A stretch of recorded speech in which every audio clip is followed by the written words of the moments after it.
Continuando con el curso, dentro del ciclo de Metodología Científica 2 de la Facultad de Medicina, les vamos a presentar a continuación algunos elementos importantes que tienen que ver con la presentación y comunicación de resultados para en vistas a los trabajos monográficos que están ustedes realizando, principalmente en aquellos en que necesitan de recabar datos, pasar por una etapa de recabar, analizar y presentar los datos que ustedes están estudiando en este contexto. Principalmente vamos a hacer énfasis en los distintos tipos de tablas o del formato de las tablas en que tienen que ser construidas, de figuras y o gráficos como medida alternativa para la presentación de los resultados. Para comenzar, dado que esto tiene mucho que ver con las formas de describir o las formas en que uno trata de describir los datos que ha analizado, podemos recurrir a la presentación a través de tablas de distribución de frecuencias, de gráficos de distinto tipo que vamos a ver que van a tener que ver en base al tipo de variable que estemos tratando de describir, o bien mediante medidas de resumen de las distribuciones. Y estas medidas de resumen, como ustedes ya conocen, tenemos medidas de tendencia central, que pueden ser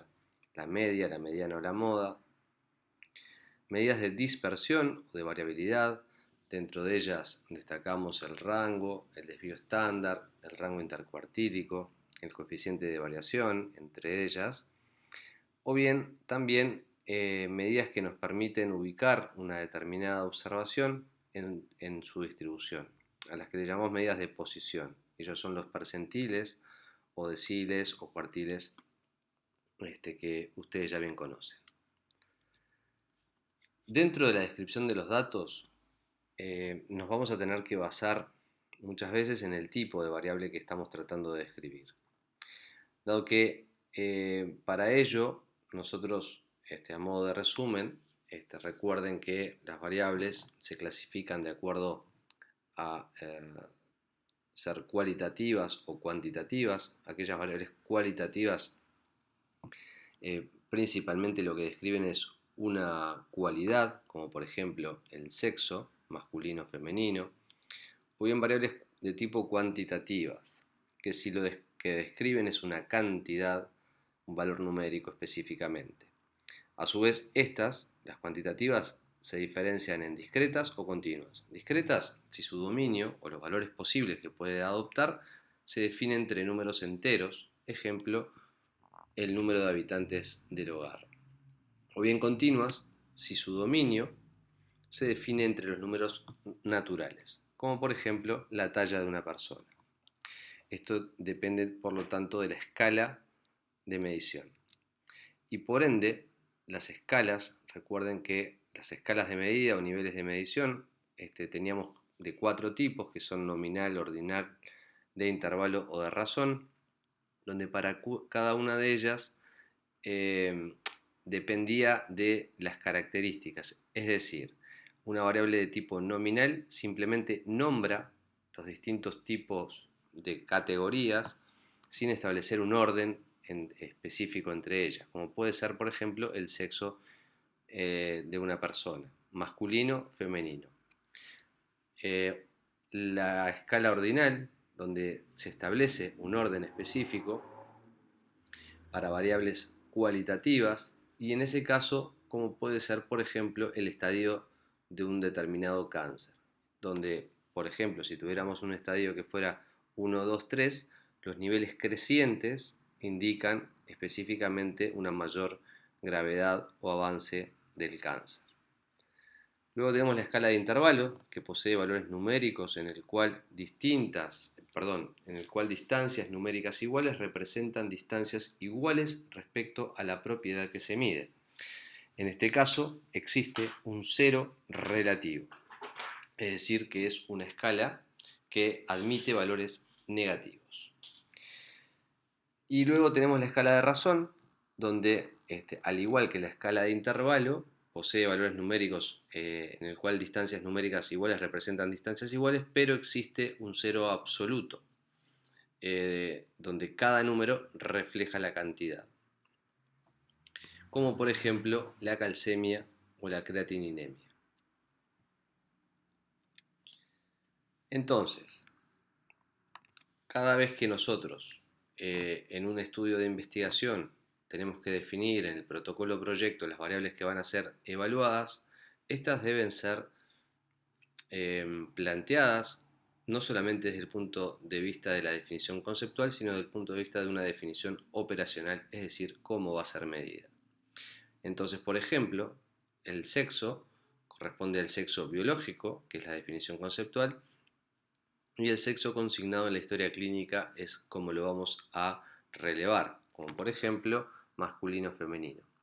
El tipo de variable, que es cualitativa en este caso, la escala de medida en que debe ser medida, que es una escala nominal, y los valores posibles. En el caso de la edad, que es una variable cuantitativa de tipo continuo, corresponde en su definición conceptual como el tiempo transcurrido desde el nacimiento hasta el evento de interés o de registro. Y la vamos a calcular en su definición operacional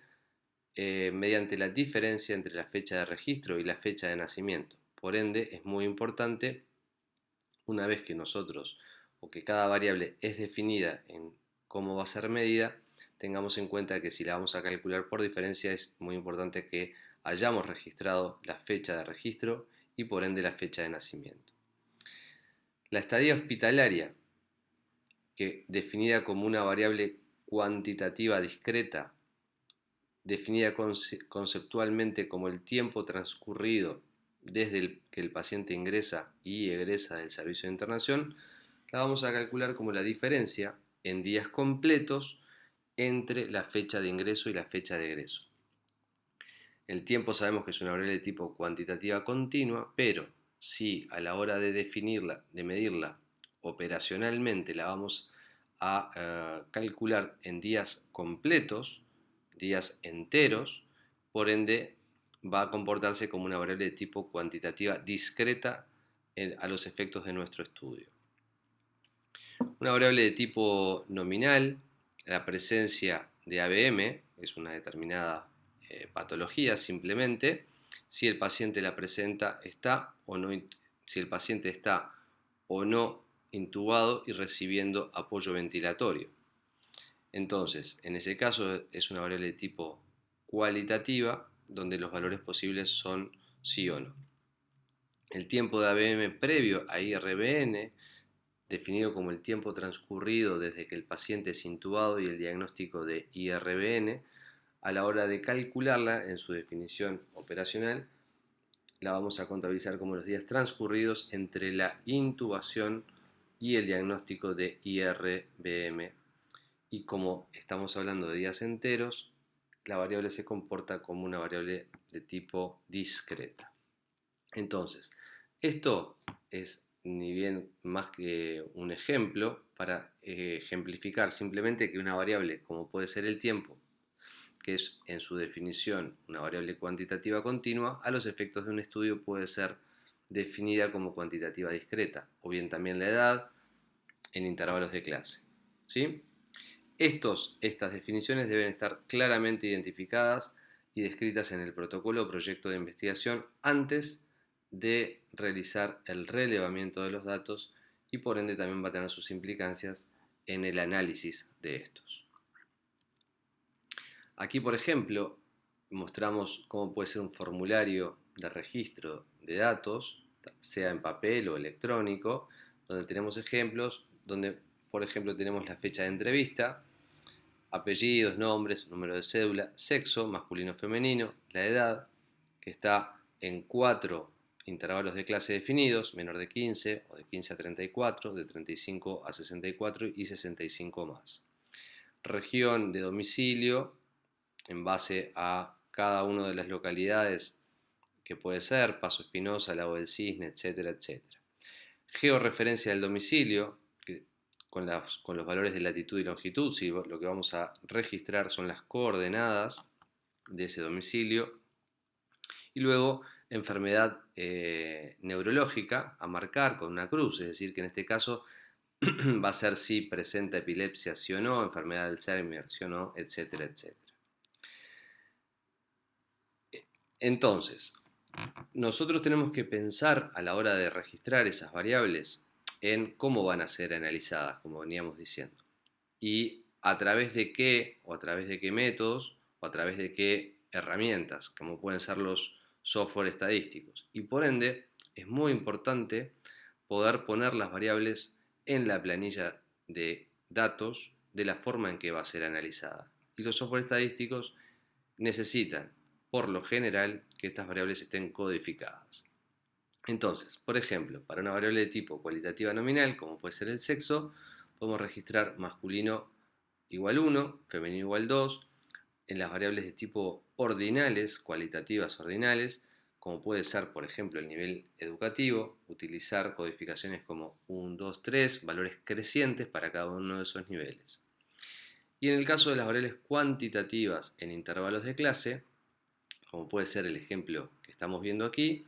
podríamos definir y asignar un valor numérico a cada una de las 4 categorías definidas como están allí.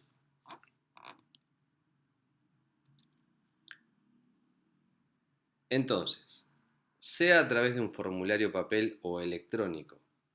los datos deberán ir agregándose en una planilla donde en columnas encontraremos las variables estudiadas y en filas las observaciones individuales para cada variable estudiada, es decir, para cada uno de los individuos en los cuales se toman las mediciones. Como puede ser el ejemplo que estábamos viendo, esto puede ser una planilla de una hoja de cálculo, sea de OpenOffice o de Excel, pero donde en cada una de las columnas tenemos las variables registradas y en filas las observaciones para cada individuo, donde vemos que allí para cada una de las variables se ingresa el valor de la opción de codificación que se definió. En el caso de la edad, en este caso, la edad se puede ingresar directamente la edad de la persona o bien, como habíamos visto en el ejemplo precedente, en intervalos de clase. Siempre es preferible, si tenemos la posibilidad de registrar la edad de la persona, sea por diferencia entre la fecha de nacimiento y la fecha en que se está registrando o tomando ese dato en la persona, porque luego si queremos hacer intervalos de clase podemos hacerlo a piacere, es decir, como nosotros quisiéramos generarlos. En cambio, si la registramos ya en intervalos de clase, luego no podemos diferenciar intraclase para individuos que tienen diferente edad. Todo eso va a ir en función de los objetivos del estudio y lo que se desea analizar.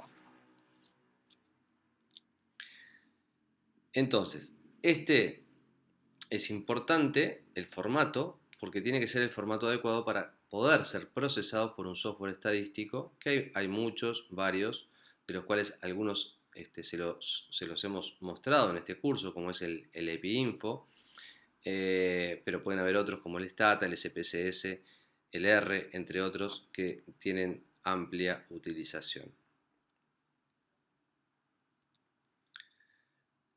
Entonces, una vez analizados los datos eh, a través del software estadístico, los software tienen tablas o resultados que salen directamente de las indicaciones que uno le da para procesar. Pero la información debe ser de alguna forma ordenada,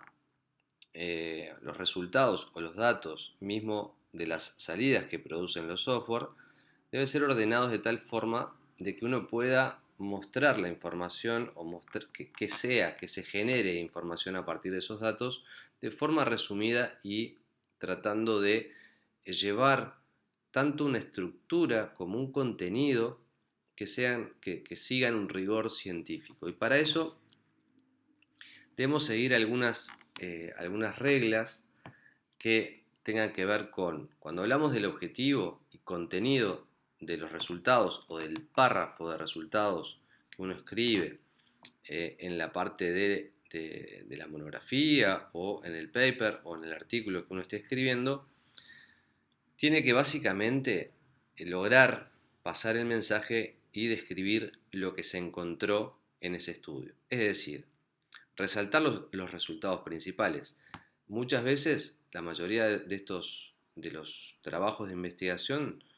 tienen una hipótesis o una pregunta de investigación principal o dos y otras secundarias. Entonces, lo que tenemos primero que hacer es de alguna forma llevar a poner de manifiesto, resaltar los resultados principales del trabajo. Luego, obviamente, que uno en el camino de analizar realiza otros cruces, realiza o surgen otras hipótesis que no habían sido originalmente planteadas, pero que a la vista de los datos y en presencia de los datos que fueron recabados se puede realizar y se complementan o se realizan otros análisis que son análisis secundarios porque inicialmente no habían sido planteados, pero que son importantes. En ese sentido, también es importante complementar esos resultados con los resultados de estos análisis secundarios, pero que se consideran útiles de ser comunicados. Y cuando uno escribe, cuando uno redacta los resultados, el tiempo verbal de redacción tiene que ser en pasado, porque uno lo que está haciendo es contar lo que realizó. Eso en cuanto al contenido, y en cuanto a la estructura, es importante tener un determinado orden en la presentación de estos, es decir, en todo lo que tiene que ver con el párrafo o la parte de resultados, y debe uno primero comenzar por una descripción de la población o muestra analizada en cuanto al tamaño, el número, la edad media, el sexo, el porcentaje de distribución por sexo, etc. Luego, focalizar en la respuesta a la pregunta principal o hipótesis de investigación principal, como habíamos mencionado. Luego, los resultados de análisis secundarios. Y como sugerencia principal, en cuanto para evitar redundancia y dar fluidez a la lectura, recuerden que uno cuando lo que tiene que intentar es hacer pasar los principales mensajes que quiere hacer pasar y que el lector no se aburra en la lectura y por ende no puede haber redundancias. Entonces, lo más importante o lo preferible en ese caso es lograr alternar entre lo que uno escribe o redacta en el texto con resultados presentados a través de tablas y o figuras. Y las tablas y figuras deben autoexplicarse. ¿Qué quiere decir esto? Que si uno toma una tabla o una figura completamente aislado del texto que lo rodea, estas tienen que entenderse en todos sus aspectos, es decir, que tiene que haber un título lo suficientemente descriptivo para nombrar lo que se está describiendo, tienen que ser las variables entendibles, sus categorías, sus unidades, las medidas de resumen que se utilicen, o bien todo que si existen, por ejemplo, abreviaturas, tienen que también ser abreviadas en pie de tabla o en pie de figura, etcétera, etcétera. Entonces, como ejemplo de una tabla, puede ser como la que estamos viendo aquí, donde tiene que tener un título, que el título tiene que incluir una descripción del espacio y tiempo en que se está realizando. Tiene que tener una parte donde se describen las variables a izquierda y a la derecha la distribución para cada una o la medida que se está presentando para cada una de esas variables. Por ejemplo, en este caso tenemos que lo que se están presentando son comorbilidades, es decir, patologías que están asociadas a la patología principal de estudio o las patologías que tiene un paciente. Y las agrupadas en neurológicas, dentro de ellas epilepsia, enfermedad de Alzheimer, enfermedad de Parkinson, ELA y otras, con la frecuencia absoluta observada para cada una de ellas y el porcentaje sobre el total de la distribución. Hablamos de una tabla univariada cuando lo que estamos representando es la distribución de una única variable, como puede ser, por ejemplo, en este caso, que se está mostrando la distribución del número de biopsias y tasa de incidencia de glomerulopatías según periodo de diagnóstico en Uruguay entre 1990 y 2014. En este caso, lo que tenemos es el periodo agrupado de a 4 años con el número de biopsias realizadas y la tasa de incidencia correspondiente. Y vemos aquí lo que mencionábamos hoy, que en el caso de colocar una abreviación, esta debe ser en pie de tabla aclarada. Hablamos de una distribución bivariada o distribución conjunta de dos variables cuando la presentamos de esta forma, por ejemplo, en una tabla de contingencia, una tabla de 2 por 2, en este caso no es de 2 por 2, es simplemente el cruce de dos variables, para las cuales una de ellas corresponde al periodo evaluado y en filas a las categorías de edad. ¿Sí? Siempre respetando lo mismo, ¿no? El título tiene que ser lo suficientemente descriptivo. Tenemos el nombre de la variable, las categorías, en este caso el nombre de la variable. Aquí estamos también describiendo la edad media y el desvío. El D, ven que está la aclaración, es el desvío estándar. Entonces, para esta población estamos describiendo la edad media junto al desvío estándar para cada uno de los analizados en esos periodos, la distribución o categorías de edad correspondientes en porcentaje y el porcentaje de sexo masculino en cada uno de esos grupos. Siempre es importante también aclarar que en caso de que la tabla que estamos presentando corresponda a una tabla que haya sido tomada de otro estudio, debe aclararse y citar y su fuente ser citada, con una referencia bibliográfica en caso de ser un estudio publicado. Pasando a los gráficos, y en el caso de una variable cualitativa tenemos distintas posibilidades. Una de ellas es, por ejemplo, un diagrama de tipo circular, donde cada uno de los sectores del círculo es proporcional a la frecuencia relativa o al porcentaje de la distribución. Puede ser también para una variable de tipo cualitativa un diagrama de barras, simplemente, donde aquí estamos describiendo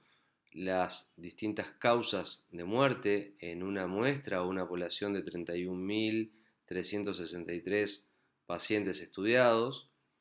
en el año 2008. ¿Sí? Y la fuente correspondiente al Ministerio de Salud Pública. En el caso de una variable de tipo cualitativa discreta, también podemos recurrir a un diagrama de barras o gráfico de barras, ¿sí? Donde simplemente, en este caso, en el ejemplo, lo que se está mostrando es la distribución de los años de educación formal de las personas estudiadas.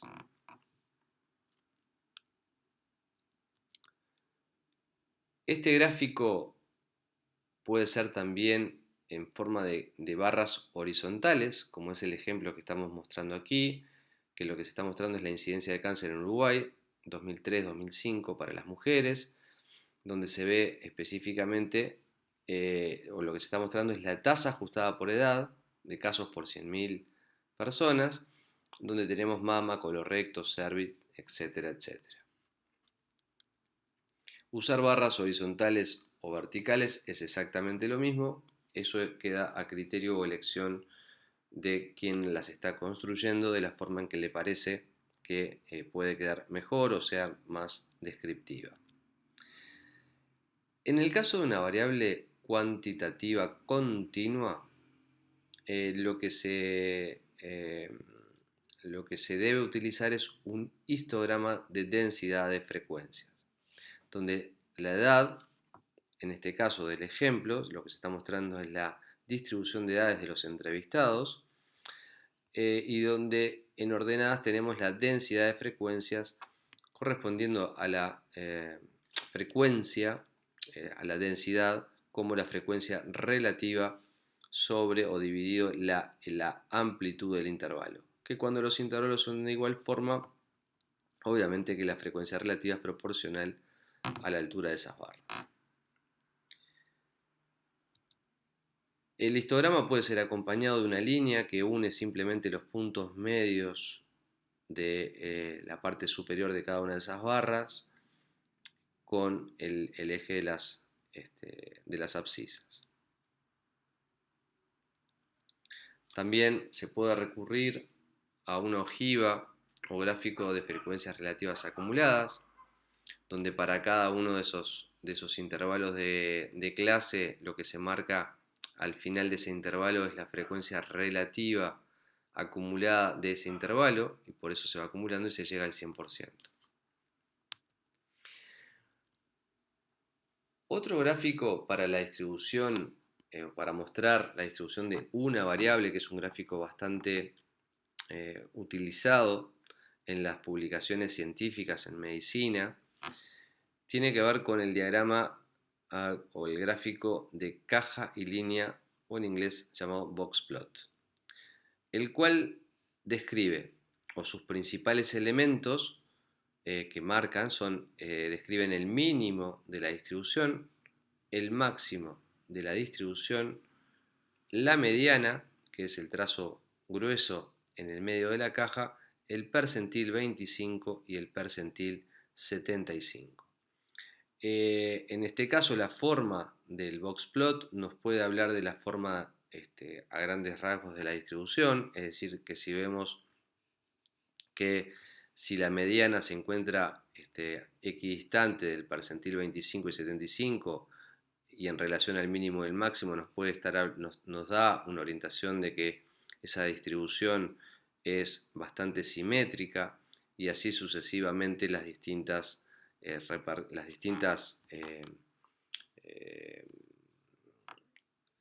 formas que puede tener la distribución en base a lo que estemos observando, ¿sí? En el caso, si quisiéramos, por ejemplo, describir la distribución conjunta de dos variables de tipo cualitativas, como puede ser el caso del ejemplo que tenemos aquí, una opción puede ser el gráfico de barras apiladas, donde en este caso tenemos una variable que la tenemos en abscisas y otra variable que se describe en las mismas barras pero de forma apilada, ¿sí? Donde aquí vemos, por ejemplo, dentro de cada una de estas barras, las 6 categorías de la segunda variable que estamos representando.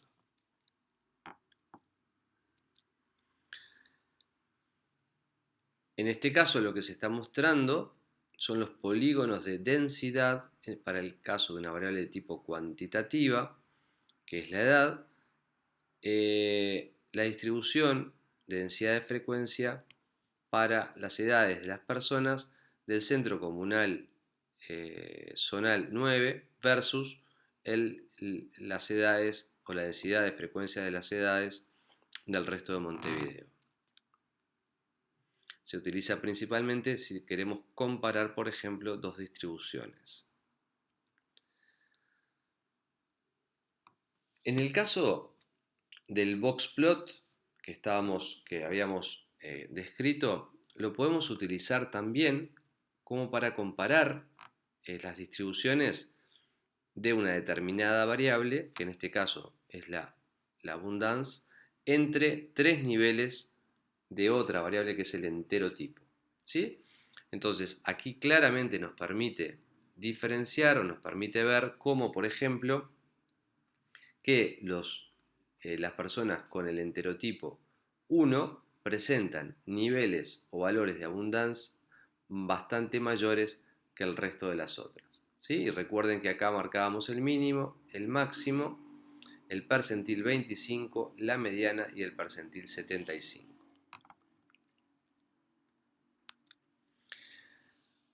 Cuando la intención es representar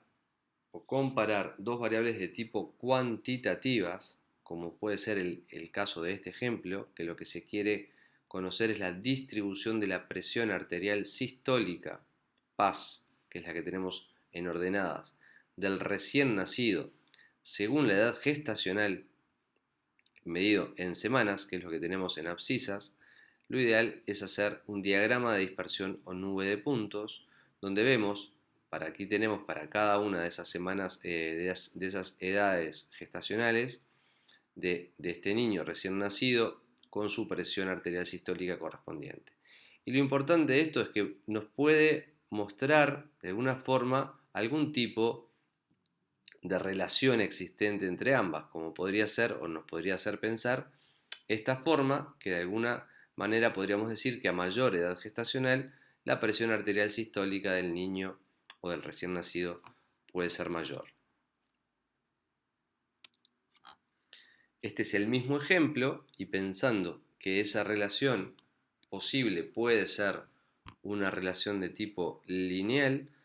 lo que se hizo en este ejemplo, se ajustó una recta de regresión lineal entre esos valores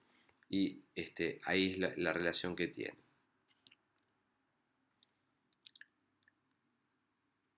También, en el caso de dos variables de tipo cuantitativas, como puede ser aquí la relación, evaluar la relación entre la incidencia en diálisis según el GNP, lo que vemos es que pueden tener esta relación y son los puntos que tienen en estos redondeles que son los valores observados. Entonces, cuando uno hace la nube de puntos, se puede pensar, nos orienta hacia la forma que puede tener esa eventual relación. Y vemos en este caso que tienen una determinada relación que nos haría pensar de que lo mejor para describir esta relación no es una recta, sino que es, por ejemplo, este trazo punteado que tenemos aquí, que es un ajuste de regresión logarítmica. Entonces, en este caso lo que estamos mostrando es cómo una regresión de tipo logarítmica presenta un mejor ajuste, este es el R cuadrado, que una regresión de tipo lineal.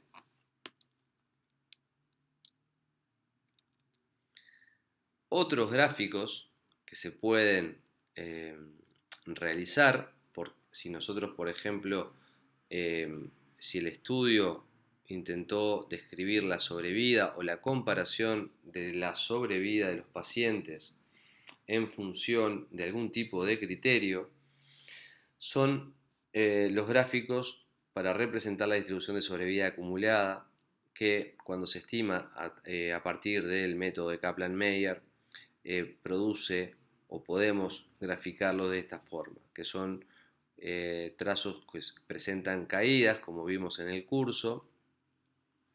y en este caso son lo que estamos mostrando, por ejemplo, son las distribuciones de sobrevida de tres de los pacientes en función del tamaño del tumor, como tenían clasificado acá, T1, T2, y vemos claramente que la sobrevida de los pacientes que presentaron tamaños tumorales T3 y T4 en sus niveles, la sobrevida de ellos fue mucho peor. Y en este caso es en función de una determinada mutación o del estatus de una determinada mutación, la TP53, donde vemos claramente que